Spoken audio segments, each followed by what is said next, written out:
gbogbo ẹ̀yin olólùfẹ́ ọmọ aláṣẹ káàbọ̀ sórí ètò yìí. Tẹ́ ò bá gbàgbé nípa bàbá pòfẹ́sọ̀ tá a sọ̀rọ̀ ẹ̀ lánàá tí mo sọ fún wa pé ó wá sọ́dọ̀ Agbala Gabriel láti lu Agbala Gabriel ní jìbìtì àtàwọn ọmọ Nàìjíríà. Bàbá pòfẹ́sọ̀ Amos Ìṣọ̀lá Àwòdíyà àwọn lẹ̀ ń wò yìí. Àwọn lẹ́rí tán jókòó yìí o àti ìyàwó wọn ẹ̀rí ìyàwó wọn náà bàbá bímọ. Bàbá bí ọmọ tó pọ̀ bẹ́ẹ̀ ni wọ́n ní ọmọ. Bàbá sì tún níyàwó 4. Ẹ mọ̀ kí bàbá sọ nú ọ̀rọ̀ wọn pé wọ́n láwọn ò bímọ. Bàbá láwọn ò níyàwó, wọ́n láwọn ò nílé. Wọ́n láwọn ò sì mú nǹkan kan bọ̀ Canada. Ìyàwó wọn lẹ́rí tí ń wọlé bọ̀ yìí.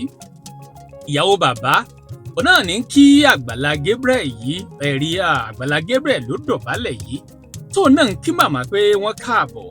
Ẹ̀rí báyìí bàbá sì wá tẹ́lẹ̀ wọ́n láwọn ò bímọ, wọ́n láwọn ò lẹ́nìkan pàtó.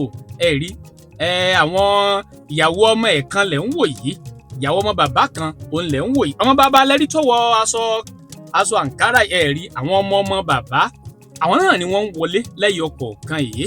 Bá sì sọ ńgbà tán dọ́dọ̀ Agbala Gabriel pé àwọn ò mà ní nǹkan kan pé kò sówó, pé àwọn wá tẹ̀wé kan Nàìjíríà ní sí mọ̀ pé a ti padà sọ fún wa nínú ìròyìn tá a gbé yẹn lánàá pé irọ́ ni bàbá ń pa.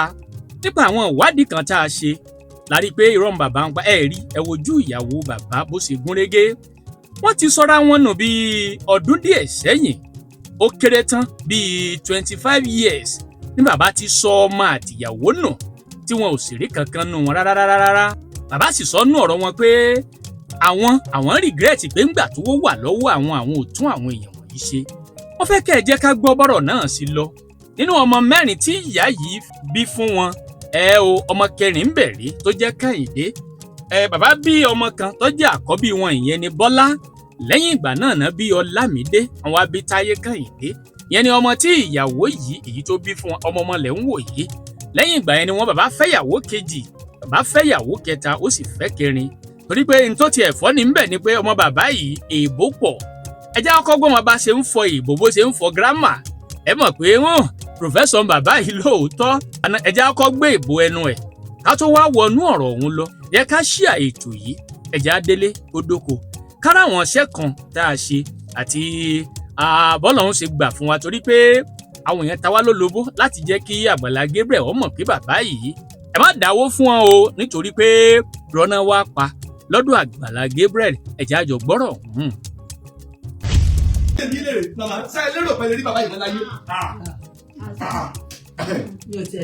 My wife says it. My wife says it. That's my baba. Listen, this is your grandfather. That's my one.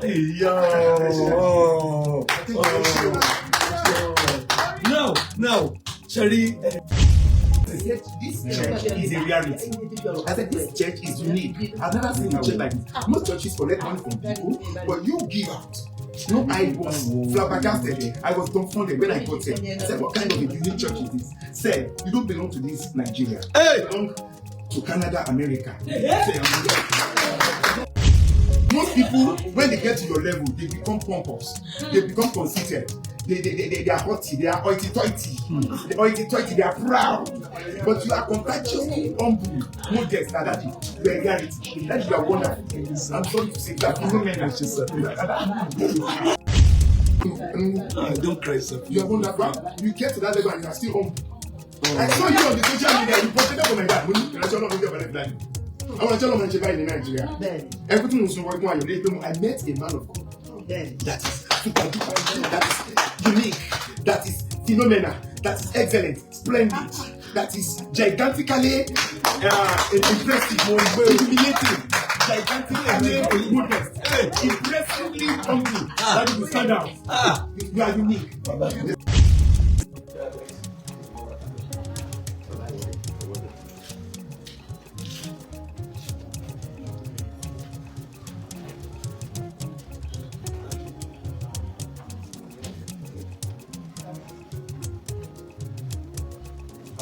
Oh yeah, Papa dem awo. Oh yeah, ẹ mọ́ mi wọlé. Bàbá ẹ wá jókòó sá. Ẹ jókòó sí bàbá níbi. Mọ́mí dà, ìyàwó yìí dà, àwọn olúwa dà. Ó yá.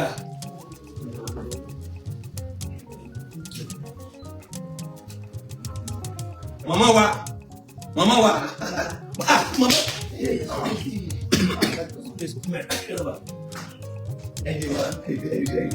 Ìyàwó bàbá rẹ̀.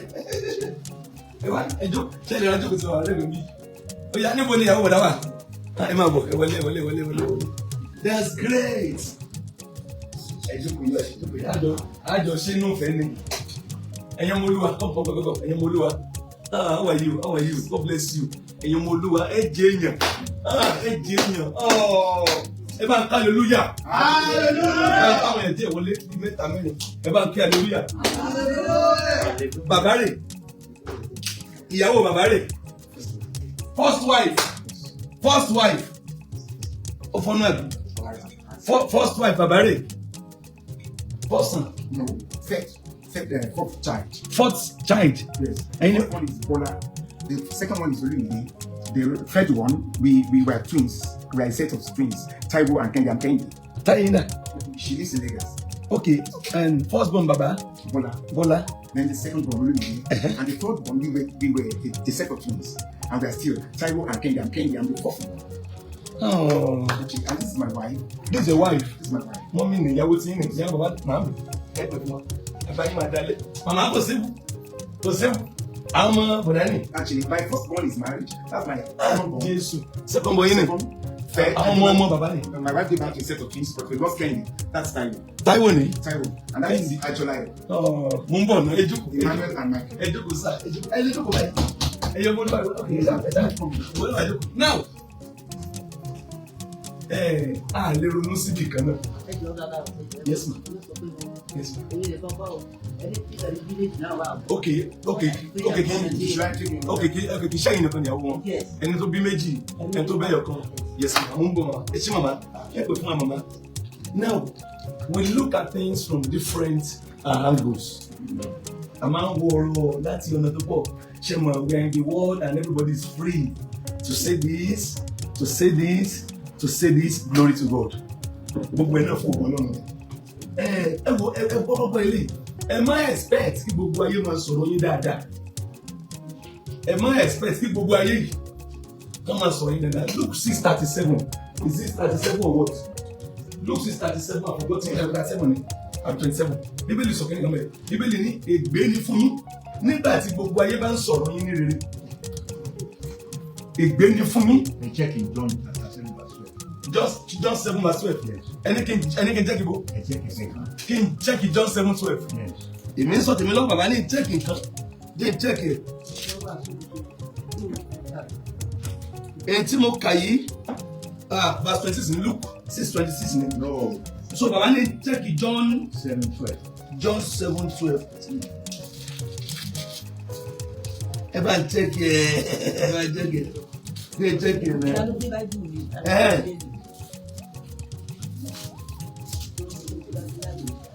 Kíkún pípọ̀ sí wà láàrin àwọn ìjọ ènìyàn nítorí àwọn kan wípé ènìyàn rere ní í ṣe, àwọn mìíràn wípé bẹ́ẹ̀ kọ́ ṣùgbọ́n ó ń tẹ ènìyàn jẹ ni. Kódà ibi tí mo lọ Jésù náà mo ń bọ̀ ẹ má expect kí gbogbo ayé ó máa sọ pé bàbá rere bàbá kẹ̀. Èmi ti kú stage tí màmá wo kọ́mẹ́ǹtì èèyàn máa fi ṣẹ́fọ̀ rí. Everybody is free to say whatsoever they love to say. Bẹ́ẹ̀ gbọ́ ilé. Ká ní bàbá ò dé Agbala Gabriel. Ká ní bàbá yẹn ò débí. Ká ní bàbá yẹn ò wọ ṣọ́ọ̀ṣì. Ká náà ṣe interview. Ká ní wọn gbé bàbá sórí ayẹfẹ́. Bàbá yìí wọ́n lè lo ayé wọn bẹ́ẹ̀ tí wọ́n fi kú. Anybody there? Àbí ẹjẹ̀ ń bèrè ọdún wọlé tí rí wọn. Ó tọdún mélòó? 24 years. Thank you very much. 24 years. Nígbà tó launch ìwé kan náà. 24 years. 24 years. Mama, ọdún wọlé tí rí bàbá last. Mọ́kàn rántí rẹ̀ mọ́. Now, ẹ wá jẹ́ ibi ilé rẹ̀. Ká ní wọn wá sábà lágbègbè. Ká ní lọ́lọ́run fún platform tó ṣe. Ká ní kò sí interview. Ká náà kàn wá ẹ̀kan ní ẹ̀rọ sàkílẹ̀ fẹ́ ẹ máa lọ. Àfẹ́ ìbéèrè bàbá wo lélẹ̀ máa lọ. Bàbá wá sí church. Wọ́n wá pray fún wọn nínú ọ̀rọ̀ wọn. We never concluded anything. It was all an interview. Wọ́n yìí conclude pé èmi ká sì ń bọ̀ aṣọ pé 48 years ló ń lọ Canada. Nígbà wọn láwọn ló 48 years ló ní ìbò 48 years kí ni.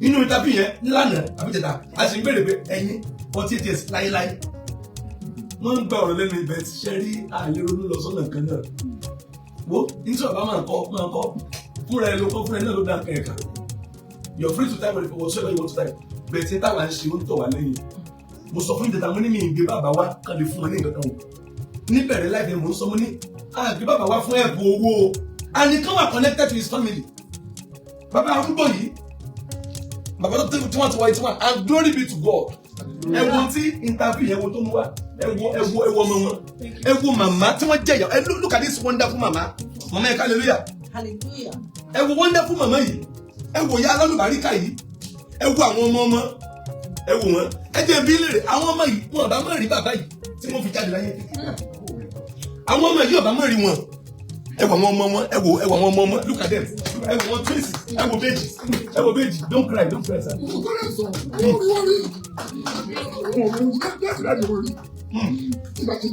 When I got to the church, I went. You saw me then. I went. It's the first time they will see their grandfather. Ẹ ti ẹ̀jẹ̀ akọ pàǹtí bàbá mi ìmọ̀ tán ṣe ìmọ̀ wọn. Ẹ ti ń tó gbọ́n tán láṣẹ láyé. Ẹ ti ẹ̀bọ̀ pé ìṣiṣẹ́ kan náà. Ta ni ò jẹ́ ẹlẹ́ṣẹ̀?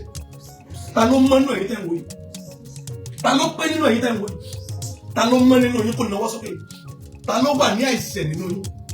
Ta ló wà láìsí ẹ̀gbẹ́ nínú ẹ̀yin tẹ̀ ń wò yìí? Ta ni ayé rẹ̀ mọ́ jùlọ? Ìwọ tó jẹ́ pé ẹlẹ́ṣẹ̀ ìkọ̀kọ̀ ni ọ́.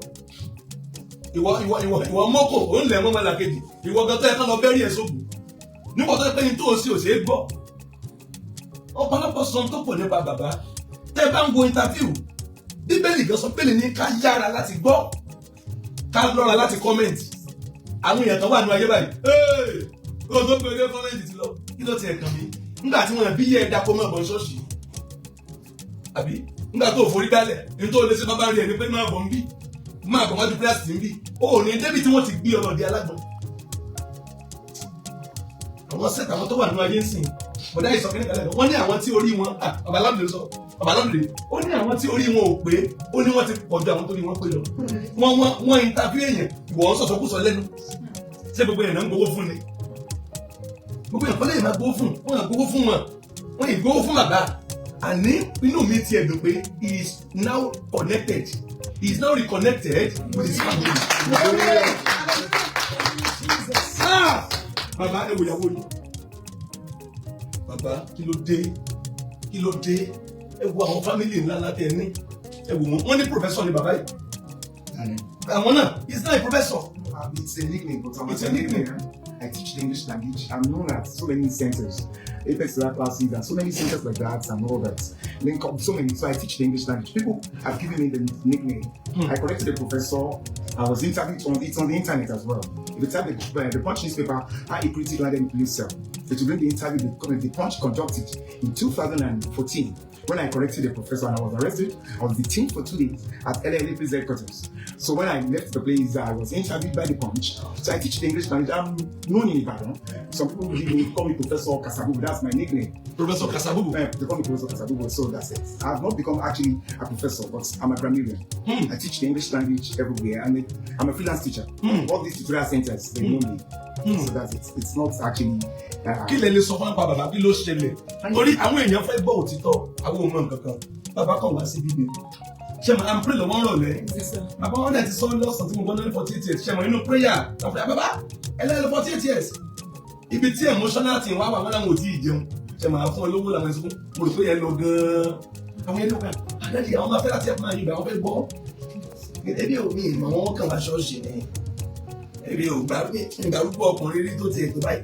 Adé ṣe láìpẹ́ ìjẹta. Àdèpè sí ní bèrè lọ́wọ́ wọn.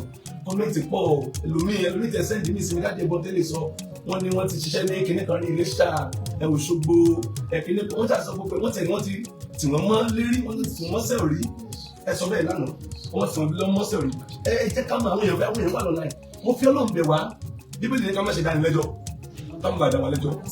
Ṣé mo pé ìgbà tí mo post lánàá, mo ní kọ́mọ yẹn kọ́ mo ní maybe old age is affecting him.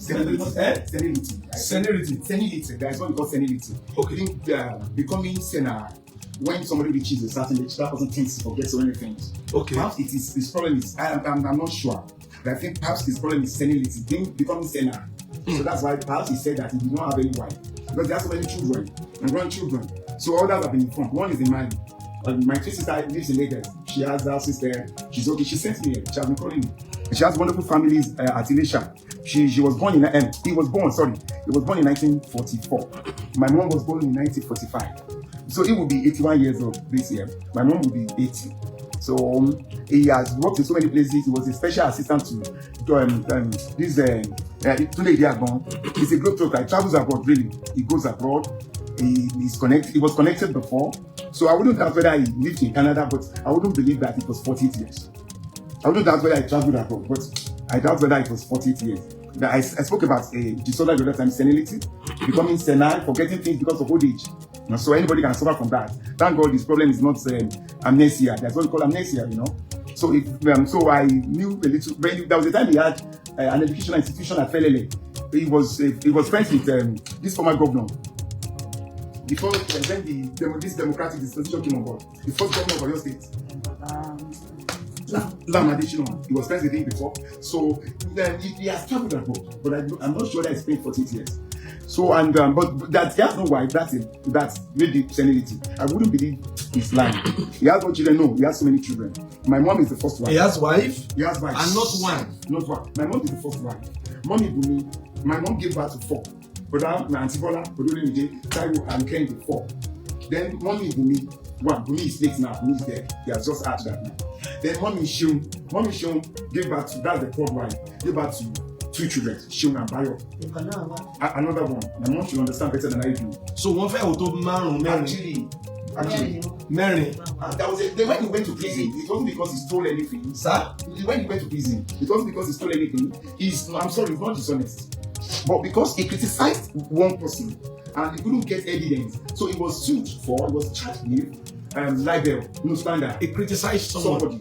He did not have proof.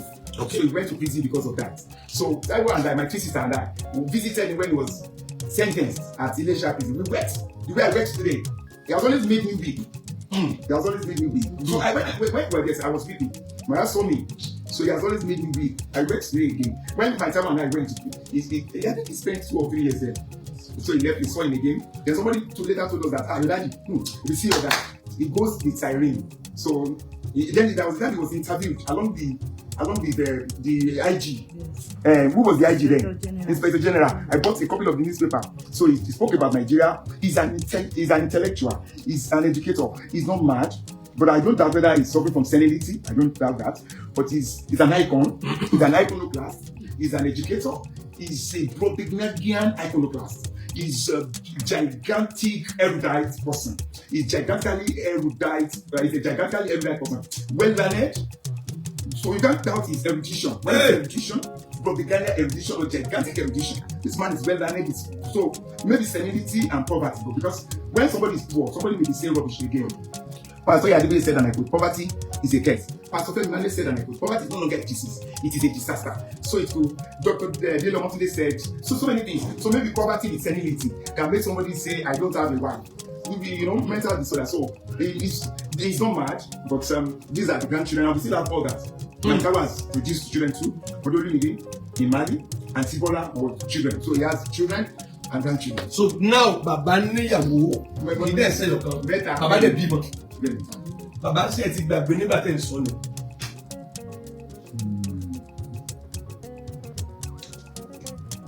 Ìyàwó Kẹ́hìndé bí ẹ̀rọ mi lánàá.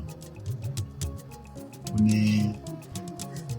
ṣé Omo Kẹ́hìndé Awódíyà fún mo ní Omo Kẹ́hìndé Awódíyà. Torí Kẹ́hìndé tí mo mọ̀, òun change orúkọ ẹ̀ kúrò Awódíyà. Baba, question kan ni mo bí sá. Ṣé ẹ ti gbàgbé pé níyàwó ẹ̀dẹ̀ lọ́mọ ni? Ṣé ẹ ti gbàgbé because intention ni pé ìyàwó kan tẹ́ ẹ ní ó bímọ kú ni. Àbí tó sọ pé nìyẹn. Àdẹ̀ tí conclude lórí ẹ̀. So bàbá ní ìyàwó táwọn ní bàbá mú yìí rèé, mọ́mọ́ wa rèé, àwọn dádì rèé, ọmọ yín ọmọ. Ṣé ẹ ti gbàgbé ni? Àbí àgbà ní sá? Ẹ má bínú sá. Orí kìí ṣàgbà. Ọmọ kú yàjọ ọmọ nù. Sá? Ọmọ kú. Ó yá ju ọmọ náà lọ.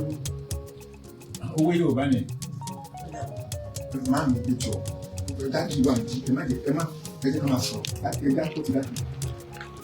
Ní tó bá fẹ́ máa jà kó máa jà, ó fẹ́ bọ́lọ̀ jà ni. Ó fẹ́ bọ́lọ̀ jà ni. Tí ò bá ní ìgbàdì fún. Bàbá ó lágbára. Ọmọ kú yá jọ mọ́nà lọ. Bàbá ọmọ ìlú òkú ọmọ ọkọ òdẹ nù. Ẹ má bínú sà bàbá wà lẹ́jẹ́ grandfather wà lẹ́jẹ́. Ṣé rí mi ò mọ mistake bẹ́ẹ̀ ti ṣe? Mi ò lè dá yín lẹ́jọ́. Mi ò mọ ìbẹ̀rẹ̀ yín. Mi ò bíbélì pé má ṣe dá yín lẹ́jọ́. Ká má bàa dá yín lẹ́jọ́. Mi ò ní ìdájọ́ yín lọ́wọ́. I have my flaws. So anything tí mo kàn fẹ́ correct sí ni pé ẹlẹ́ẹ̀níyàwó ẹlẹ́ẹ̀lọ́mọ bàbá àwọn ọmọ mẹ́rẹ̀ àwọn ọmọ darí ọmọ ẹni ọmọ bóyá ìjọsọ ọmọ nù lọ ọmọ kan ò nu ọmọ kan ò kú bàbá. Ṣé mọ̀ lánàá ìkànnì ló máa wá kò wá tó bá yẹ pé kò wá lẹ́yìn mo sọ fún ìyàwó ẹ̀ máa pọ̀ gbòòdù pé ló kì í ṣọmọ mi. ọ̀dà ẹ má jà prolong màdà ẹ má jà prolong ọ̀rọ̀ ẹ̀yin ìyẹn wà nílé bàbá ẹ wò láti jẹta àbí jẹrin ni first wife wọn ní lójúkúlẹ pé wọn Mrs. Cecilia Ayọ̀délé Àwòdìyẹ bàbá is happily married. Ẹ já bèrè question kejì ṣé bàbá gbé 48 years ní Canada ẹ irú yín lálẹ́ bèrè lọ́wọ́ àti irú màmá. My daddy has always been an absentee father. So I wouldn't be an absentee father. He has always been on the run. It's like Dele Giwa is born to run. He never stays in a place. When you see him, he disappears. So, but I doubt 48 years at a stretch. Why? But no, I said at a stretch. You are a grammarian, sir. You are a wonderful grammarian. You understand what I mean? I said at a stretch. You know, understand what I mean? Because there was a time. Well, how many years ago was he sentenced there? So I don't think it was up to 48 years. You lived in Canada, no doubt. You were told. You were a special assistant to Tunde Iyawo.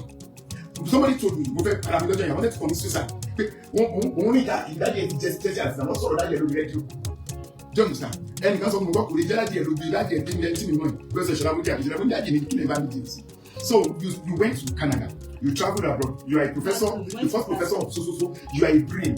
You are an intellectual. You are one of the cognoscenti the world has ever produced. One of the culturati, one of the literati. But I don't think you spent. I'm sorry, sir. You spent 48 years at a stretch. Maybe 20 years. You came back to Nigeria. You went back. You spent because there was a time you were sentenced. My two sisters at Taiwo, both of us, we visited you. We frequented that place. So I know not 48 years, not at a stretch. Maybe he calculated everything, but he finished from Wesley. He has been the professor. There was a time he launched. He had a church. But I think I'm sorry to say this. I think 3 brothers. Our father has always been an absentee father. 2, he never took care of his wives. 3, he never took care of the children. 4, I think he has a calling. God forgive me. He has a calling. Maybe he did not pick up the calling. Please, come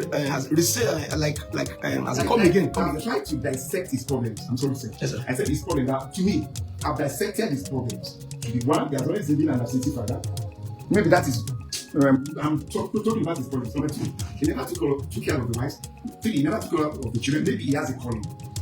One, if one has a calling, you understand better. One, like he's always been an absentee father. 2.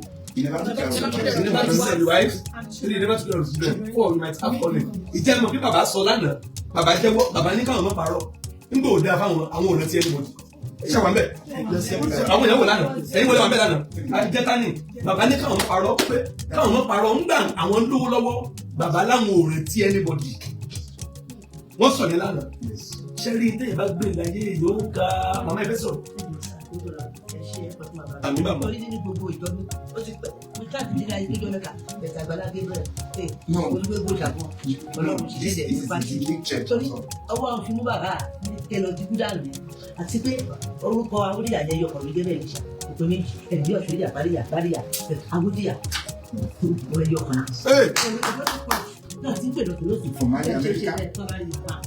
ẹ jọ ẹ̀yin tẹ́ bá rí màmá ẹ má bínú ẹ̀yin tẹ́ bá rí màmá ó jẹ́ ó gbọ́dọ̀ wá ní o.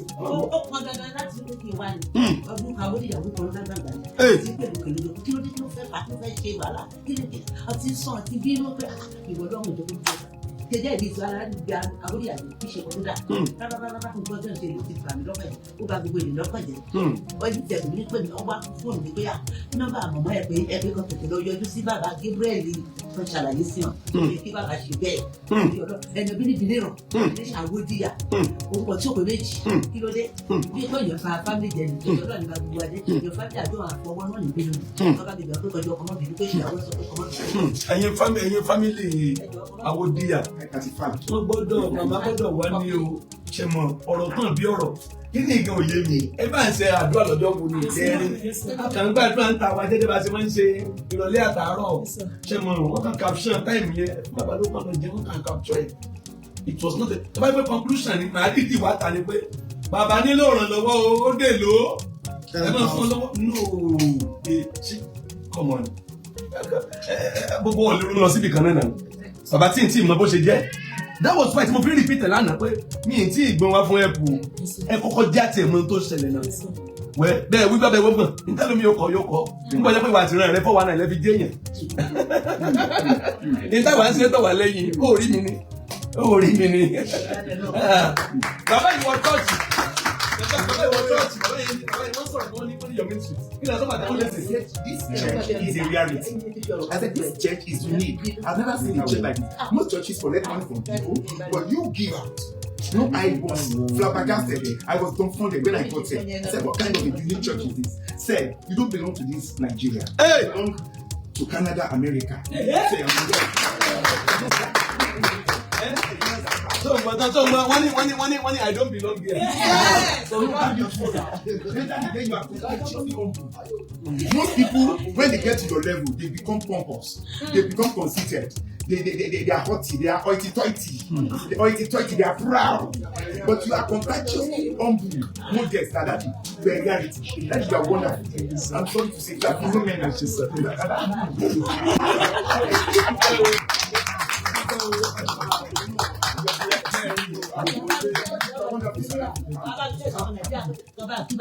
yes. No, we need to emulate him. No, I've never met a man of God like you. I'm sorry. Don't cry, sir. You are wonderful. You get to that level and you are still humble. I saw you on the social media. You posted for my dad. I want to tell you about in Nigeria. Everything was working on your I met a man of God. That is unique. That is phenomenal. That is excellent, splendid. That is gigantically impressive, humiliating, gigantically goodness, impressively humble. That is the standard. You are unique.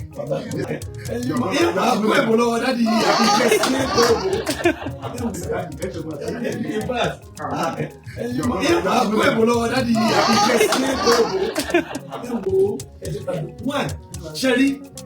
Kò sẹ́ni tó wà láyé láìsí àṣìṣe ẹ ti ká gbé àṣìṣe bàbá náà báyìí ẹ jẹ́ a dúpẹ́ lọ́wọ́ Ọlọ́run lo láìpì péèjì Agbala Gabriel ó fi orénú ayé péèjì ẹyẹ èèyàn wa ẹ̀yin lovers ẹ̀ kéré Ọlọ́run tẹ̀ lo péèjì yìí láti connect with the family ẹ jẹ́ mi lè màmá sáyẹ lérò pẹ̀lú rí bàbá yìí láyé. My wife says it. My wife says it. She has àwọn bóyá grandchildren bóyá wá kí bàbá bóyá come and greet bàbá come and greet bàbá àwọn grandchildren ẹ sọ mọ́ bàbá lẹ́sẹ̀ this is your grandfather ẹ sọ mọ́ wọn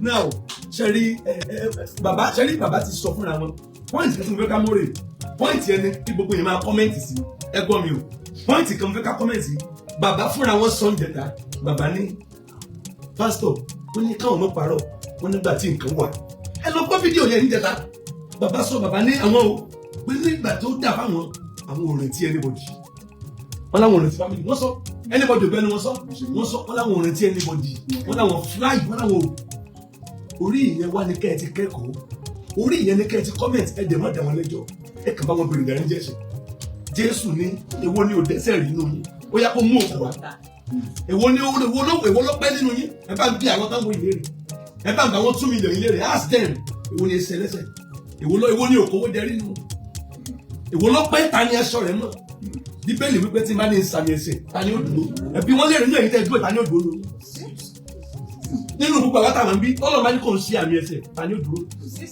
ó gbà yín tí bàbá ti ṣẹ̀rí ìmọ̀ wọn o ìmọ̀ àbá o ìmọ̀ bẹ̀ kọ́mẹ̀ntì ti lọ ṣẹ̀dẹ̀ rí ẹ̀yin mò ń bọ̀ máa dúró ẹ̀yin tó ti ṣẹ̀rí ẹ̀yin blọ́gà ẹ̀yin tẹ́ máa ń tà gbé kan ẹ̀jẹ̀ máa ń jókòó dáadáa kẹ́ ẹ̀ máa gbọ́rọ̀ dáadáa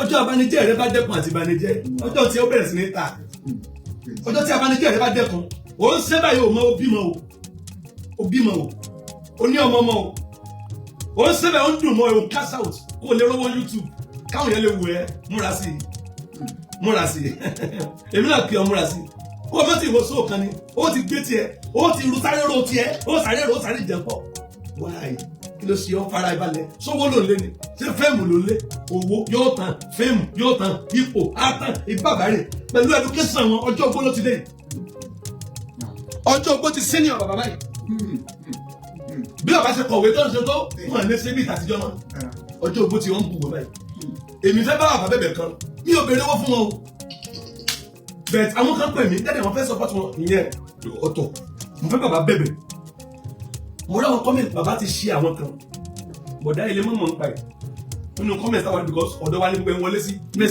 message pọ̀ níbi pé àbí kàtán àkànpí kàwọn tá lè kà èmi ò lè ní ní intent mo ti jókà comment sí o ti fẹ́ bí ògbó n bá ṣe láìpẹ́ tó mo ti kó oúnjẹ so mo fẹ́ bá bàbá bẹ̀rẹ̀ ẹ bá ń send video sí àwọn tó máa comment pápá yìí tí ẹ ti pé wọ́n gbé church nìkan rí ẹ wọ́n sọ wọ́n dúpẹ́ nìkan bí mọ́ I don't know torí mi mọ̀ mo fẹ́ bá bàbá bẹ̀rẹ̀ pé ẹ jọ ń torí Ọlọ́run bàbá yìí ti dàgbà ẹ wo tọ́jú orí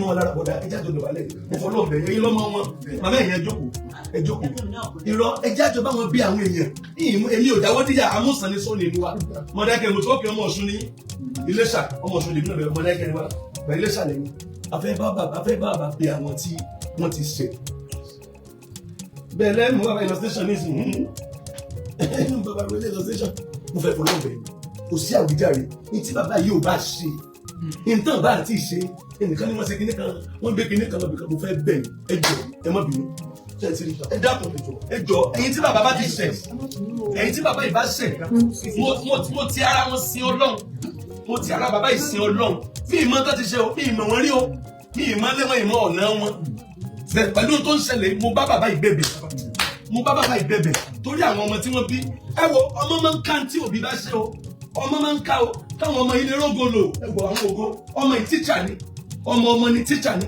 eléyìí kí ni wọ́n náà ó ṣe ìdájí ṣùgbọ́n dọ́tọ̀ ló fẹ́ ṣe eléyìí náà ẹ wò wọ́n àwọn ògo ẹ wọ ọmọ wọn yìí ẹ wo ìjẹjẹ mọ̀ pé tí bàbá ṣe ń àfẹ́ ti bọ̀dá yìí ìjẹjẹ mọ̀ tí bàbá yìí ti ṣe ń àfẹ́ ti wọn ọmọ wọn rè bí bọ̀dá yìí ṣe wà lẹ́nẹ́ẹ̀dì tó wọn ìrógo lò wọn rè I still live in a rented apartment. wọn ìrógo lò imagine ibi tí bàbá yìí ti dé láyé kò yẹ kí situation yìí wà báyìí àwọn ọmọ wọn kúnlẹ̀ ẹ wo rí àwọn ọmọ wọn ẹ jọ gbogbo èyí tẹ́yìn náà fẹ́ ìdáríjì lọ́dọ̀ Ọlọ́run ẹ bá ń dáríjì bàbá ẹ jọ ẹ wo mo ti dọ̀bálẹ̀ ẹ jọ nítorí Ọlọ́run ẹ bá ń dáríjì bàbá yìí ẹ̀yin tí bàbá yìí bá ti ṣẹ̀ mo bẹ̀ wọ́n mo fi owó orí wọn bẹ̀ yín ẹ jọ ẹ dáríjì bàbá yìí ẹ jọ ẹ dáríjì wọn bàbá ẹni kan dáríjì yín bàbá ẹ sọ̀rọ̀ torí mo gbọ́ ọmọ ẹbí náà bàbá ẹ sọ̀rọ̀ bàbá ẹ sọ̀rọ̀ ó yẹ ya bàbá ẹ sọ̀rọ̀. bàbá ẹ má sọ ọ́n tẹ̀ sọ yẹn bàbá ẹ sọ̀rọ̀ somebody told me a story. ẹ sọ̀rọ̀ ẹ wò bàbá I have a story. bàbá ẹ kàn ní kọ́ má bínú tó ní dáàdì sọ. bàbá ẹ wojú mi àtẹ̀bẹ̀ náà bẹ̀ wọ́n. ṣé mo lè tó bá yín sọ̀rọ̀ ó yẹ ẹni kọ́ má bínú ẹ má sọ pé ta lẹ ṣe. I had a story. Somebody knew me. Somebody told me something. So but I'm not ready to disclose it. We are begging. Daddy to go back. ẹ sọ dáadáa bàbá ẹ jọ. káwọn Nàìjíríà má bínú. àwọn tẹ́ ẹ ti ṣe ẹ sọ bẹ́ẹ̀. àwọn tí mo ti ṣe. ẹ sọ dáadáa ó yá yá. ẹ dáríjì mi. àwọn fámìlì yín náà ẹni kan dáríjì yín àwọn fámìlì yín náà ó yá bàbá gbogbo àwọn ọmọ yín tí wọn wá sọ́dọ̀ yín mọ́ bàbá ẹ nílò kẹ́lẹ́mọ̀dé fún yín £1. àwọn ọmọ yín ti jẹ́ ọmọ wọn mẹ́wàá tó ti jẹ́ èèyàn àbí tí ó wà fún wọn bàbá nìkan bẹ́ẹ̀ tó ní pé bàbá ò rántí wọn sá.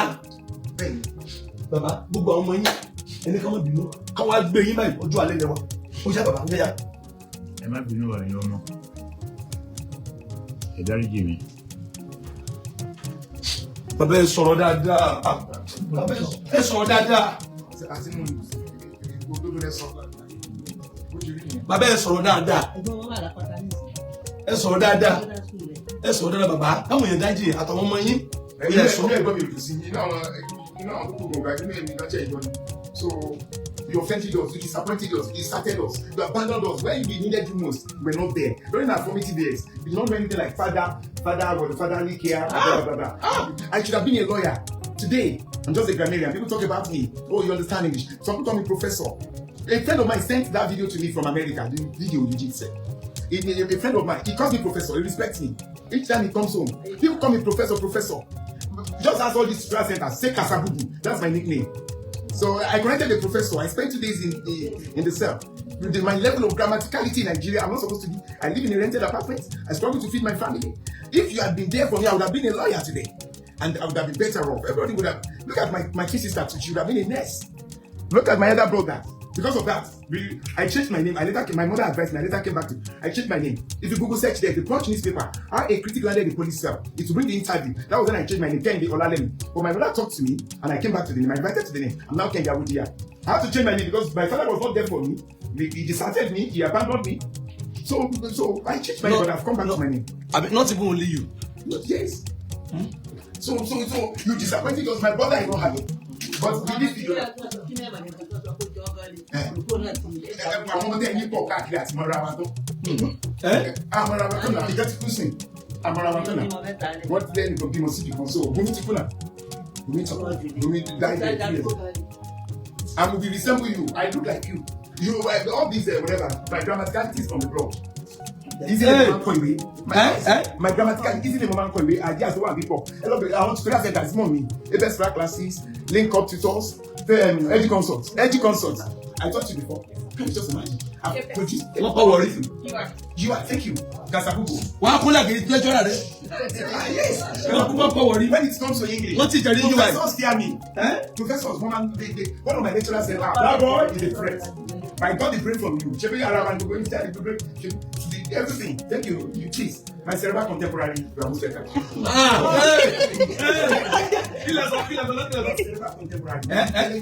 My cerebral contemporary. My cerebral contemporary. Cerebral means educated, learned, lettered, scholastic.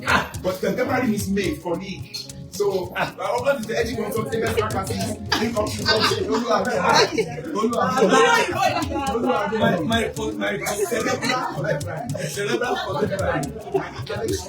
I want life you send you. I want to dance another life. My cerebral, intellectual colleague, my learned fellow. That's another one. So English is the dynamic of the propaganda mastodonic gigantic organ.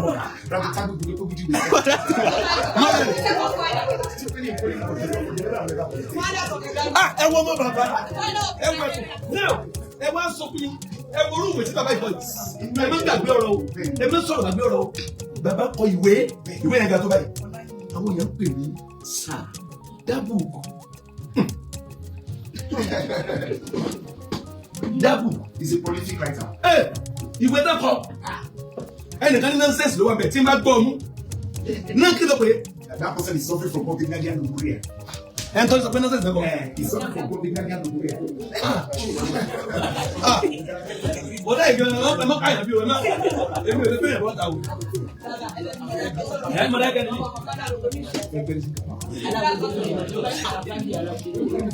Wọ́n bí wọn fún wọn.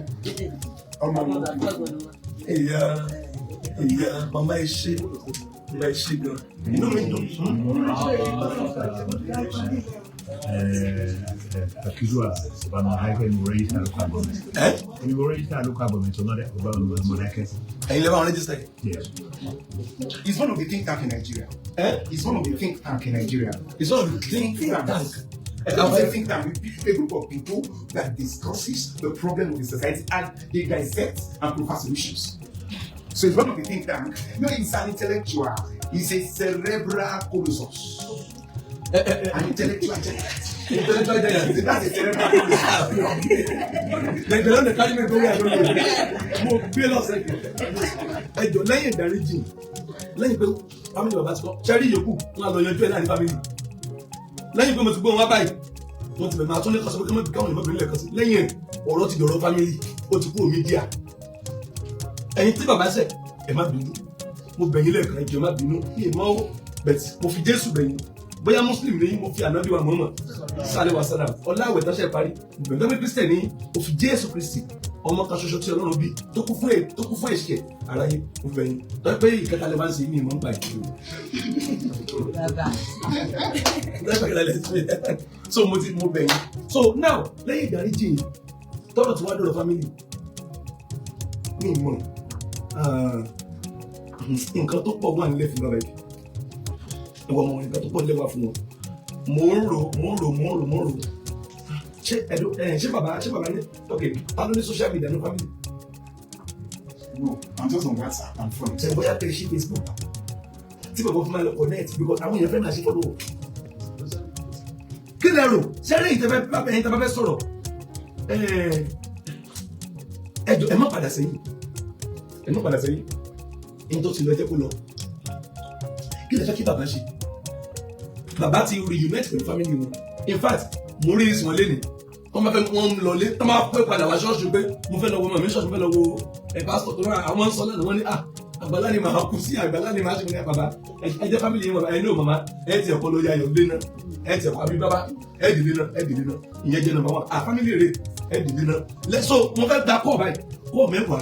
tọ́ nípa ọ̀rọ̀ bàbá pòfẹ́sọ̀ ẹ rí i pé nǹkan kì í bẹ̀ rámà tí ọmọ wọn jùúlẹ̀ yìí gan ni tó pa mí lẹ́rìn jù ń bẹ̀ ṣùgbọ́n òótọ́ bí ìsọkúsọ ni ẹ wo bàbá yìí tí Agbala Gabriel ní ká ẹjọ́ ẹjá bẹ àwọn ọmọ Nàìjíríà bàbá ó ṣeé ṣe kẹ́ ẹ ti ṣe nìkan ẹjá bẹ̀ wọ́n bàbá ẹ̀yin náà ẹ bẹ̀ wọ́n o ẹ̀gbọ́n tí bàbá yẹn sọ bàbá sọ pé ta ló ń ṣẹ̀ bàbá sì gbàgbọ́ pé gbogbo ohun táwọn ṣe pátápátá lè nǹkan tó tọ̀nà pé báwọn ṣe àbádọ́n ọmọ tán àbádọ́n ìyàwó táyé àwọn náà fi rí bó ṣe rí kàn òṣìṣẹ́ nìkankan ẹ rí báyìí bàbá wò dáadáa nǹkan ń ṣe bàbá òun gbogbo ẹni tó ń gbètò yìí mo fẹ́ kẹ́ ẹ jẹ́ àṣìá ẹ̀ torí pé ọ̀pọ̀lọpọ̀ ọkùnrin ńgbà míì bọ́n bá jẹ̀bi wọn á sì máa rò kórí àárẹ làwọn wà gbogbo ọ̀nà pátápátá ni bàbá yìí gbà jẹ̀bi bàbá ò gbọ́ bùkátà lórí ọmọ wọn gbọ́ lórí ìyàwó débi pé wọ́n tiẹ̀ sọ̀rọ̀ kan ń bẹ̀ tó sọ pé n tó ń jẹ́ fádálẹ́kì ẹ̀ bàbá yìí ò fáwọn rárá bàbá yìí ò tọmọ kò tọ́yàwó kò tẹ́nì kankan odidi 30 ọdún sẹ́yìn ẹ wò báyìí ọmọ wọn náà ṣe dà mo ṣe ń sọ fún wa pé ẹ̀já máa rò ká tó ṣe é inú bàbá yìí lè pọ̀ ẹ wá wo ọjọ́ alẹ́ wọn bó ṣe rí báyìí mo sì ní ẹ̀já kẹ́kọ̀ọ́ ń bẹ̀ àwọn aláṣẹ mídíà ẹ̀já pè kálé ẹ̀já ṣíà ẹ̀ kò ní jù báyìí lọ táàrí labalabi tá a wà yìí mo sọ fún pé bó bá ṣe ń lọ o àwa ò ní jẹ́ kétí yín ó di sí i òtó tún jẹ́ mú fọ́nrán yìí wá fún yín kẹ́ ẹ̀ tún gbọ́nù a ó tún pàdé lọ́jọ́ míì ọjọ́ orí ìpàdé wa wọ̀ bí ọjọ́ rọ̀. àti retí rẹ̀ o ọmọ aláṣẹ dìde àti retí rẹ̀ o ọmọ aláṣẹ dìde wá bá wa sọ̀rọ̀ ìjìnlẹ̀ ká lè mọ bí ayé kọrí sí wá bá wa sọ̀rọ̀ ìjìnlẹ̀ ká lè mọ ìgbésẹ̀ tó yẹ ká gbé ọmọ aláṣẹ. àti retí rẹ̀.